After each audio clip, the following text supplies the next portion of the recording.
नमस्कार विद्यार्थी मित्रांनो, पवनवाग अकॅडमी या यूट्यूब चॅनलमध्ये मी राठोड सर आपलं स्वागत करत आहे।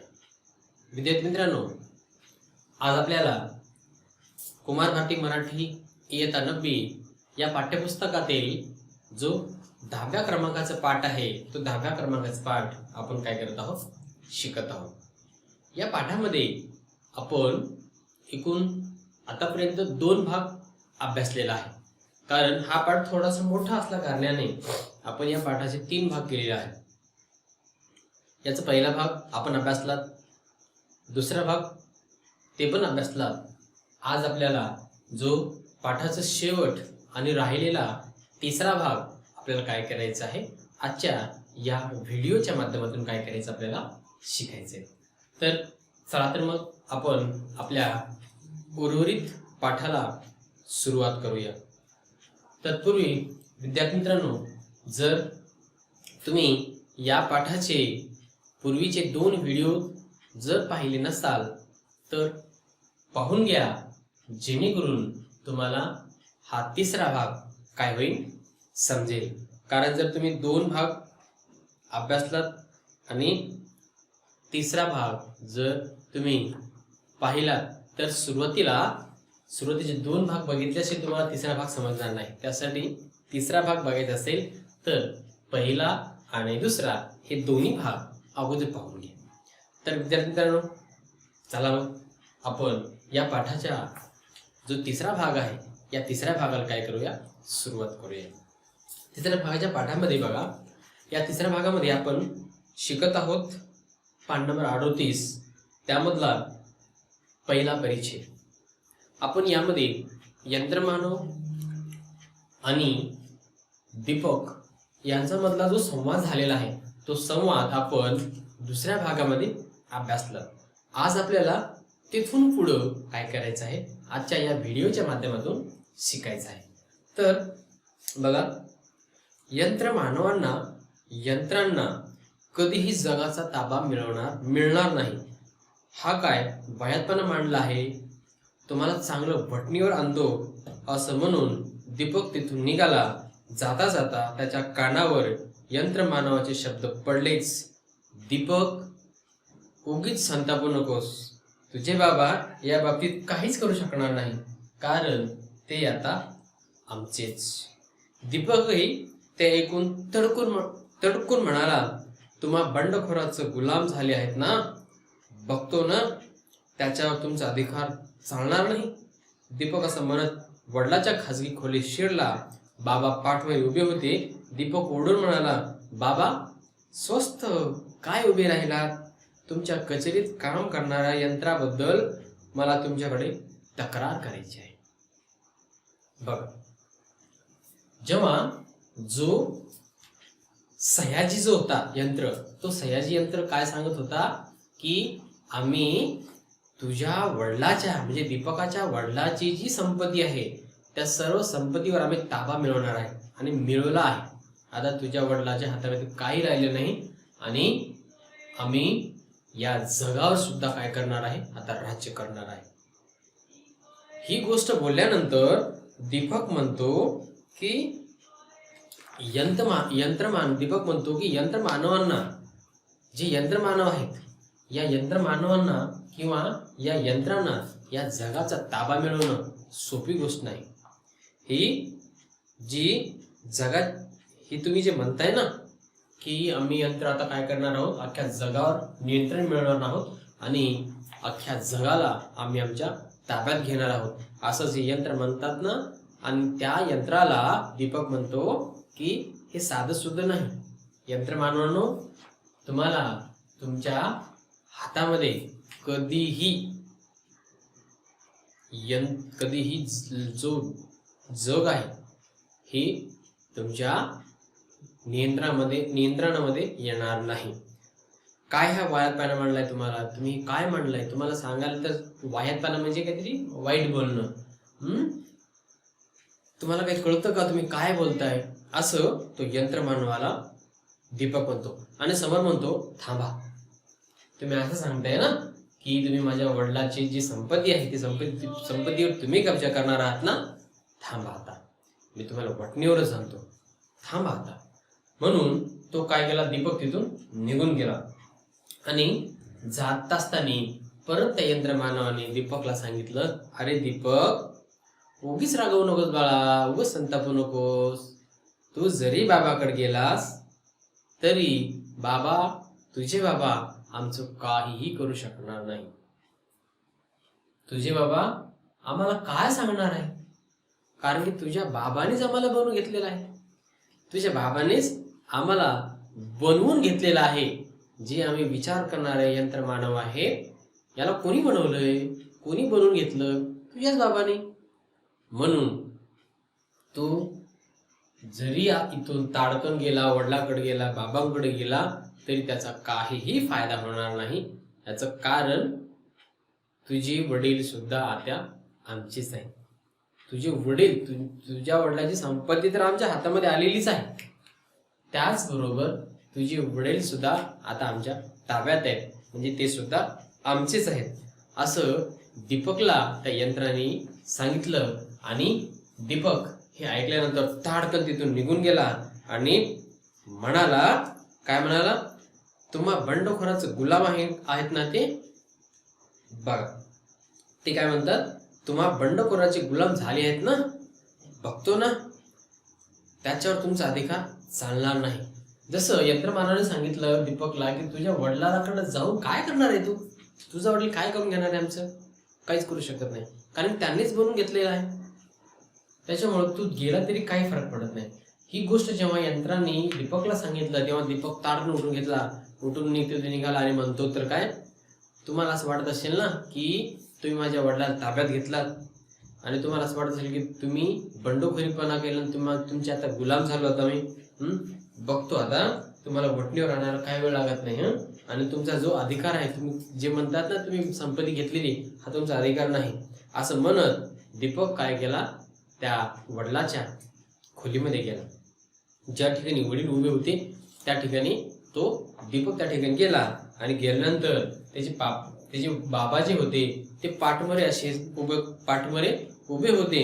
आणि ते पाहिल्यानंतर आपले वडील पाठमरे उभे आहेत हे बघितल्यानंतर दीपक ओरडतो आणि काय म्हणतो, बाबा तुम्ही स्वस्त असे कसे काय उभे राहू शकता हो? बाबा तुम्ही असे स्वस्त कसे उभे राहिलात?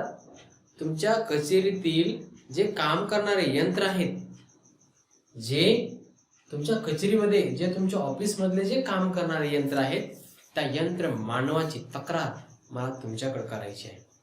जे तुमच्या ऑफिसमध्ये यंत्र तुम्ही जे कामाला लावलेले आहेत, त्या यंत्राची जी तक्रार आहे ना, ती तक्रार मला तुमच्याकडे करायची आहे, असं दीपक वडिलाला सांगितलं. मग काय म्हणतं बघा, नाही तुम्ही माझे बाबा नाही, तुम्ही तसे दिसता पण तुम्ही माझे बाबा नाही, असं दीपक किंचाळत ओरडत होता. पण बाबांनी आपल्या लोखंडी पकडीत त्याचा हात धरला, तो सोडला नाही. त्याने दीपकला टेबलाशी नेऊन त्याच्या खुर्चीत कोंबला आणि म्हटलं, नीट ताट बैस, न्याहारी कर झटपट, समोर ठेवलेलं सारं नीट पटापट चावून खा. मला भूक नाहीये, मी आता खेळायला जातो असे म्हणून दीपक खुर्चीवर उठला. त्याच्या खांद्यावर लोखंडी गदाचे ठोके पडल्यासारखे ठोके बसले. त्याने पाहिले तर बाबा त्याच्या मागे उभे. ते खणखणीच्या आवाजात म्हणाले, दीपक खेळायला जायचं नाही, मी तुझा गृहपाठ तपासलंय, तू चूक केली आहेस, पुन्हा सगळा गृहपाठ कर. कसं पुन्हा गृहपाठ? झालेली चूक दुरुस्त करतो की? दीपक म्हणाला, नाही, सगळा पुन्हा नाही तर मित्रांना भेटायला जाता येणार नाही, खेळणं बंद, बाबा म्हणाले.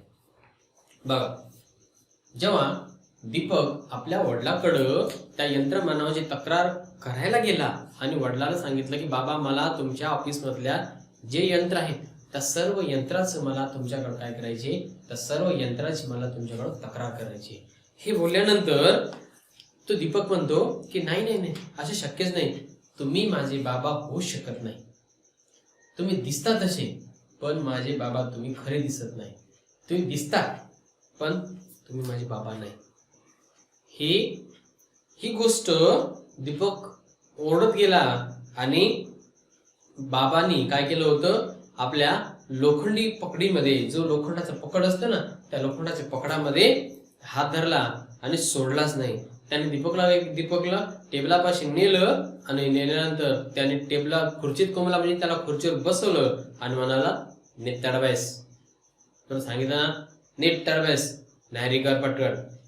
त्यानं सांगितलं दीपकला, नीट ताट बस, नाही कर झटपट. समोर टेबलावर जे ठेवले ना, ते पटपट चावून खा.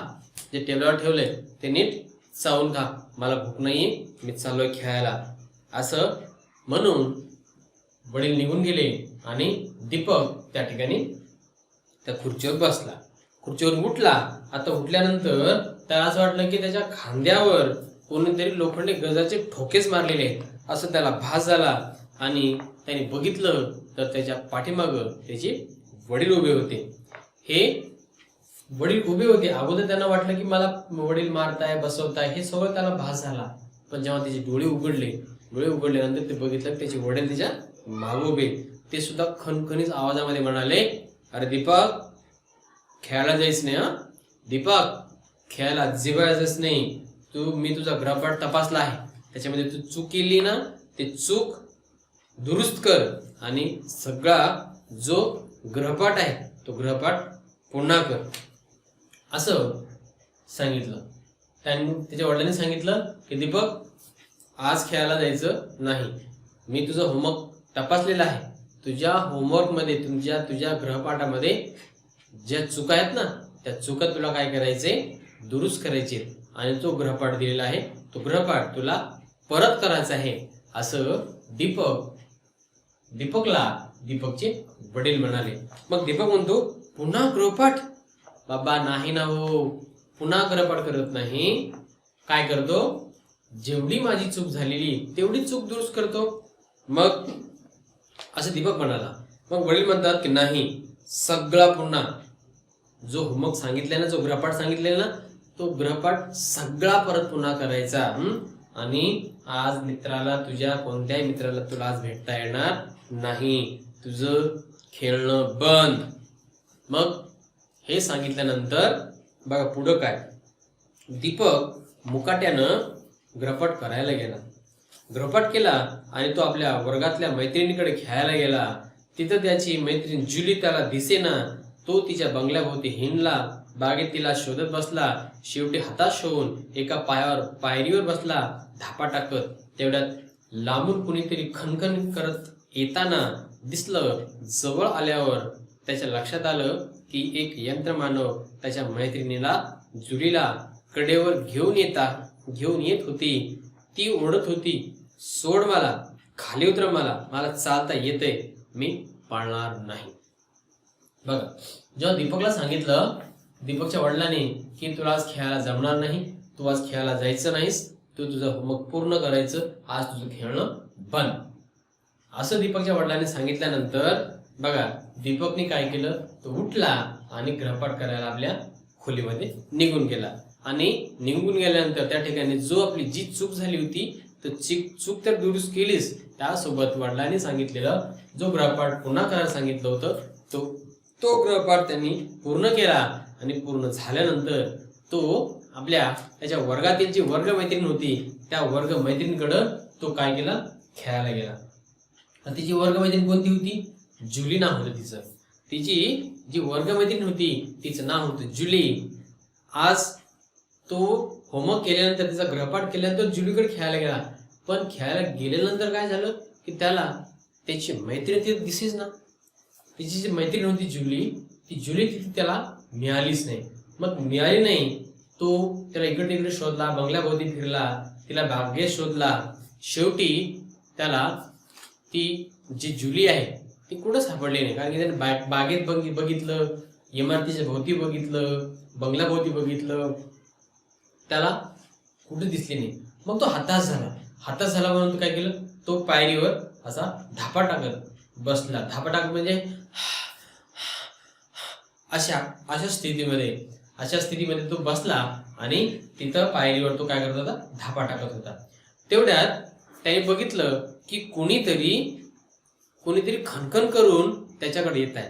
त्याने बघितलं कोणीतरी लांबून खणखण करत त्याच्याकडे येतंय आणि जवळ आल्यावर त्याच्या लक्षात आलं की जी यंत्रमानव आहे त्याच्या मैत्रिणीला म्हणजे जुलीला कडेवर घेऊन येत आहे.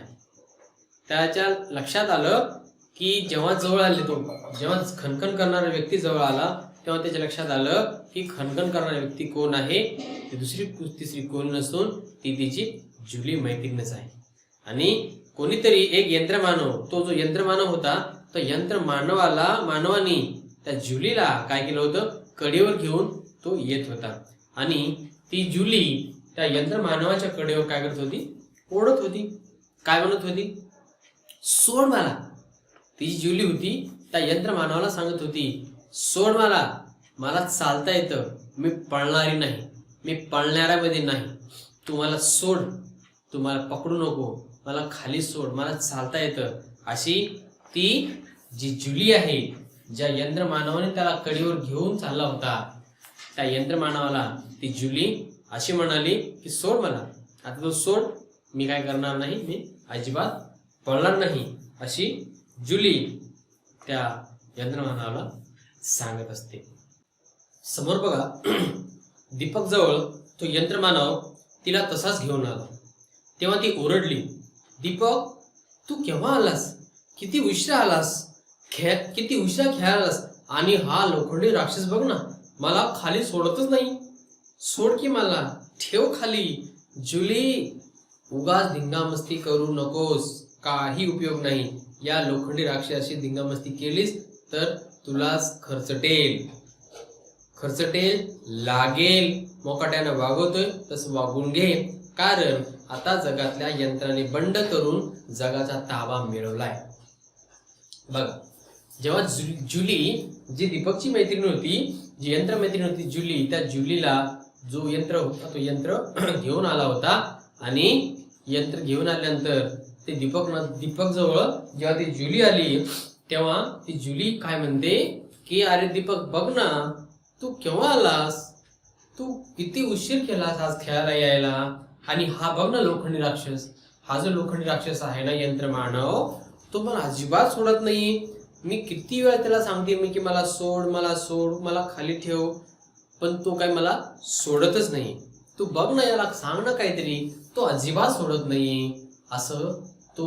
अशी ती जुली दीपकला सांगते. मग दीपक काय सांगतो बघा, जुली याला सांगून काही फायदा नाही, उगाच धिंगामस्ती करू नकोस, उलट तुला खर्चटेल, तुला लागेल.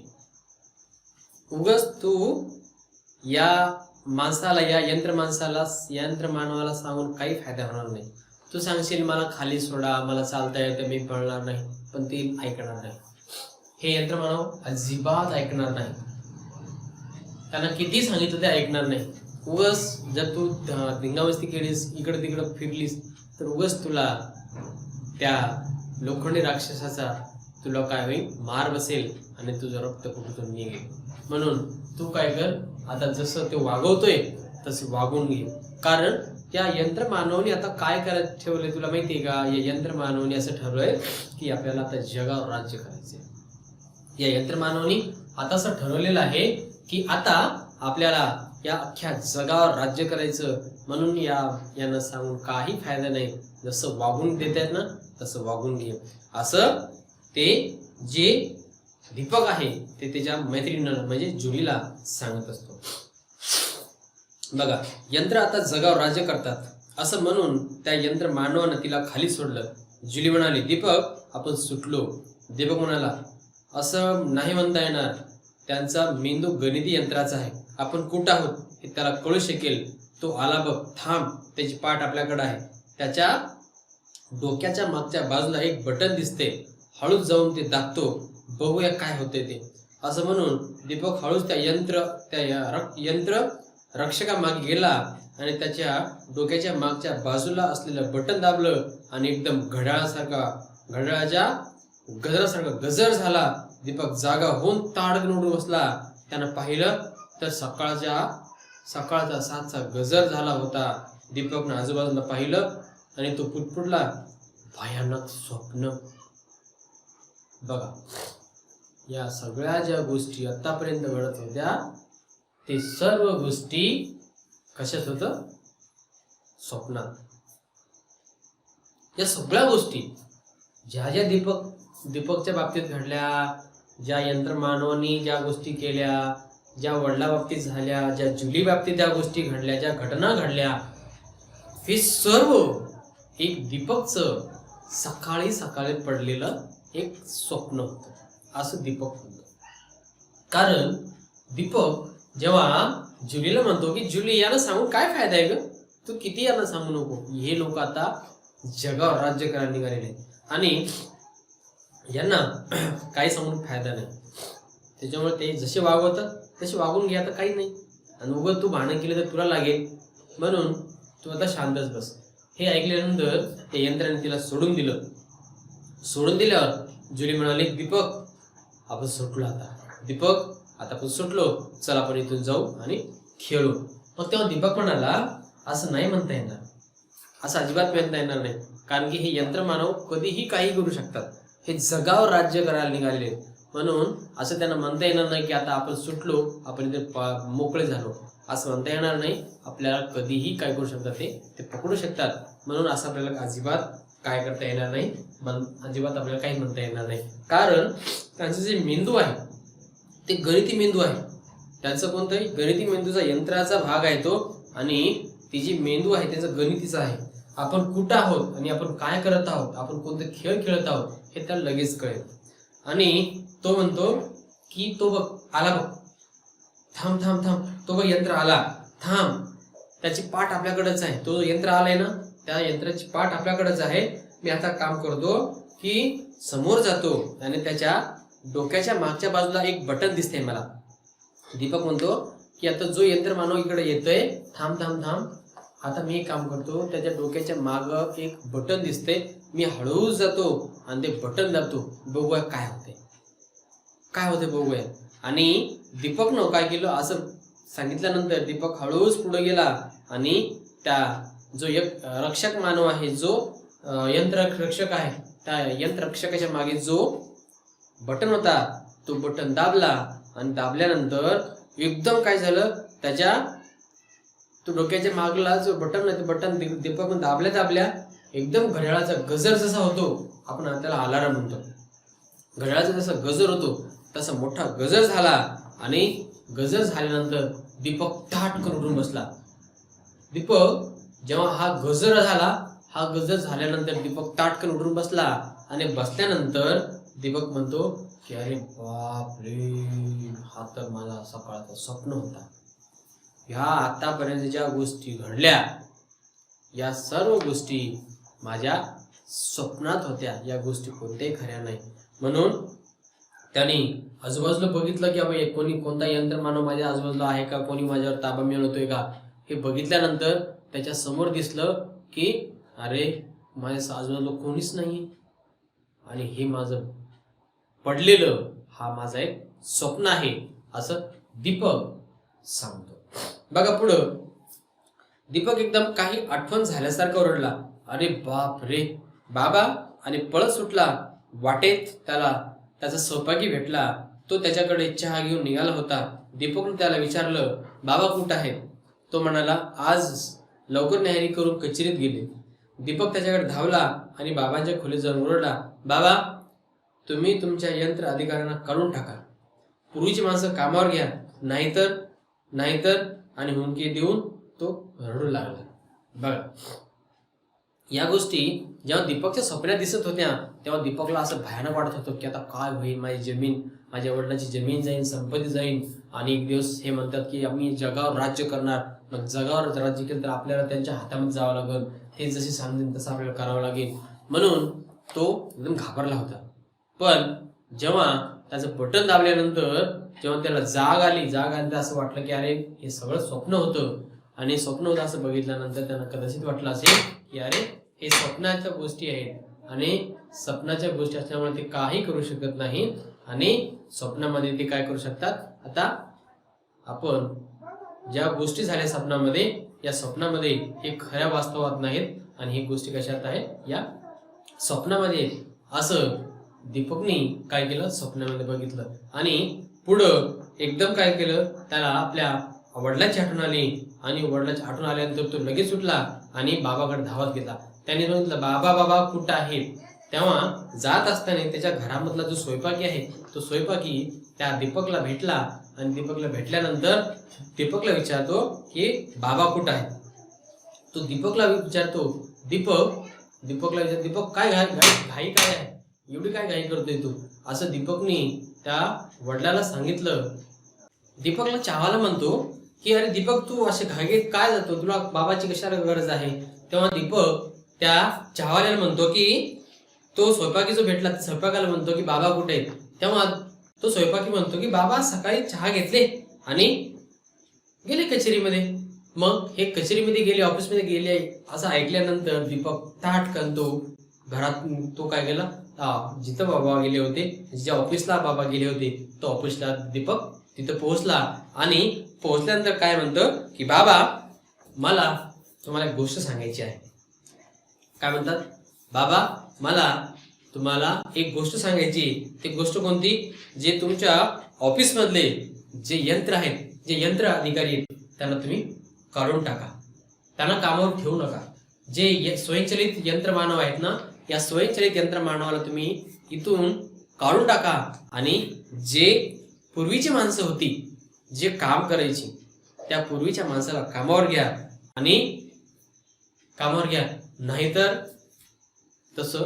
सांगितल्यानंतर तो हुंके देत रडत रडत तो रडू लागला आणि तिथं सांगितलं. मग त्याचे वडील काय म्हणतात बघा, वडिलांनी त्याला जवळ घेतलं आणि त्याच्या पाठीवरून हात फिरवला. म्हणलं, अरे दीपक, अरे मलाही तसं वाटायला लागलं होतं, एकटं एकटं आणि सुनं वाटायला लागलं होतं, उदास शुष्क निर्जीव वाटायला लागलं होतं. म्हणून मी कालच ठरवलं होतं की आपली सगळी ऑफिसर्स माणसं परत बोलवायची, यंत्र कामगारांची हकालपट्टी करायची. म्हणून त्या सर्वांना काल रात्री फोन केले, तारा केल्या आणि विमानाने इथं बोलवून घेतलंय. दीपकला घेऊन दीपकचे वडील, दीपकचे बाबा कचेरीत हिंडले. कचेरीत पुन्हा निर्माण झालेला जिवंतपणा, गजबज, हास्य विनोद, कामाची धावपळ पाहून दीपक सुखावला, आनंदाने हसू लागला. ते पाहून दीपक जेव्हा त्याला म्हणाले, दीपक काहीही झालं तरी ती माणसं रे, माणूस आहे, तिथे जिव्हाळा आहे, माणुसकी आहे, प्रेम आहे. यंत्र कधीही माणसाची जागा घेऊ शकणार नाही. आणि खरंच ते खरं नव्हतं का? बघ, जेव्हा दीपक म्हणतो की बाबा मला तुम्हाला एक गोष्ट सांगायची आहे, ती गोष्ट म्हणजे की तुमच्या ऑफिसमधले जे यंत्रमानव आहेत ते यंत्रमानव काढून टाका आणि त्या ठिकाणी जी आपली पूर्वीची माणसं होती ते माणसं परत बोलवा. हे सांगत असताना तो रडू लागला आणि रडत असताना दीपकच्या वडिलांनी दीपकला जवळ घेतलं आणि सांगितलं, अरे दीपक, मलाही तसंच भरपूर दिवसापासून वाटत होतं. मलाही भरपूर दिवसापासून असं वाटत होतं की किती दिवस यंत्रमानवानं काम करून घ्यायचं ऑफिसमध्ये सुखसुखाट. माणसं नाही, हे यंत्र काही बोलत नाही, काही नाही, त्यांची कामं करतात, ते कोणाला बोलत नाही, त्यांची भाषा आपल्याला कळत नाही, आपली भाषा त्यांनाही कळत नाही. हे ऑफिसमध्ये असणारा जो एकटेपणा, सुन वाटत आणि उदासपणा, हा शुष्क म्हणजे एकदम निर्जीव वाटायला लागलं. ऑफिसमध्ये कोणीच नाही, कारण की ऑफिसमध्ये माणसं असल्यावर एकमेकांमध्ये चर्चा करतात, काहीतरी गप्पा गोष्टी चालतात, काही हास्य विनोद होतात. या काहीच गोष्टी होत नाही त्या ठिकाणी यंत्र आहे. म्हणून दीपकचे वडील म्हणतात की अरे मलाही असं वाटत होतं की आता ऑफिसमध्ये सुनसून वाटतंय, सगळं निर्जीव वाटतंय. त्याच्यामुळं मलाच वाटत होतं की या माणसाला बोलून घ्यावं. म्हणून मी कालच काय केलंय, मी काल रात्री या यंत्र मानवाची सगळ्यांची हकालपट्टी केली. जे यंत्र आहे, जे यंत्र कर्मचारी आहेत, त्या यंत्र कर्मचारी मी कालच काय केलं, सगळ्यांची हकालपट्टी केली. आणि काल रात्री मी सगळ्यांना फोन केलं. जे आपले अगोदरचे लोक होते, अगोदरचे जे माणसं होते ना, त्या सर्व माणसाला मी फोन केलंय. आणि फोन केल्यानंतर त्यांना सांगितलंय की तुम्हाला ज्या गाडीनं जसं यायचंय तसं या आणि ऑफिसला जॉईन व्हा. विमानाने या, रेल्वेने या, बसने या. काही विमानानं आले अशी लोक त्यांना बोलून घेतलंय आणि बोलून घेतलं ते आज काम करत आहेत. चल तुला दाखवतो. म्हणून दीपकचे वडील ऑफिसमध्ये घेऊन गेल्यानंतर दीपक जे ऑफिसमधले जी कलबलाट होती, जो माणसाचा जिवंतपणा होता, जे गजबज होती, जो हास्य विनोद चालत होता आणि तिथं कामाची धावपळ बघून दीपकला आनंद झाला. दीपक सुखावला. त्याला वाटलं अरे वा, आता छान चालते ऑफिस. ऑफिसमध्ये आपली जी पूर्वीची माणसं होती ते पूर्वीची माणसं सगळं आली. आता यंत्रमानवाचा ताबा, आता यंत्रमानव ताबा काही मिळू शकणार नाही. आणि आता जी आपली माणसं आहेत पूर्वीची माणसं, ही पूर्वीची माणसं आता व्यवस्थितपणे काम करतील आणि आता आपल्याला काही भीती नाही. त्यामुळं तो सुखावला आणि आनंदाने हसू लागला. ते पाहून दीपकचे वडील म्हणतात अरे दीपक, काही झालं तरी शेवटी माणसं ती माणसंच रे. दीपकला ते वडील म्हणतात, काय म्हणतात की दीपक, काहीही झालं तरी शेवटी माणसं ती माणसं, माणसाची जागा कोणी घेऊ शकत नाही. कितीही यंत्र आपण बनवले, कितीही यंत्राला आपण जर तयार केलं तरीही तो यंत्र माणसाची जागा घेऊ शकत नाही. म्हणून माणसं ती माणसं, जिथं माणसं आहे तिथं प्रेम आहे, जिथं माणसं आहेत तिथं माणुसकी आहे, तिथं जिव्हाळा आहे. माणसाची जागा कोणीही घेऊ शकणार नाही असं दीपकचे वडील त्या ठिकाणी दीपकला सांगतात. कारण आपण विद्यार्थ्यांना बघितलं की आज अनेक जे उद्योगधंदे त्या उद्योगधंद्यामध्ये यंत्रच काम करतात. मानवाचं त्या ठिकाणी अस्तित्व कमी झालेलं आहे. असं कोणतंही काम नाही की मानव करू शकत नाही. सगळं सर्व कार्य मानव करू शकतो. पण आता आपण जर बघितलं तर अनेक उद्योगधंदे बघितले, मोठे मोठे उद्योगधंदे, तर त्या उद्योगधंद्यामध्ये आज काय यंत्रच आहे. जसं मी तुम्हाला सांगितलं की तो रोबो प्रत्येक ठिकाणी वेल्डिंग मारतो. वेल्डिंग मटेरियलसाठी रोबोच काम जास्त करतात.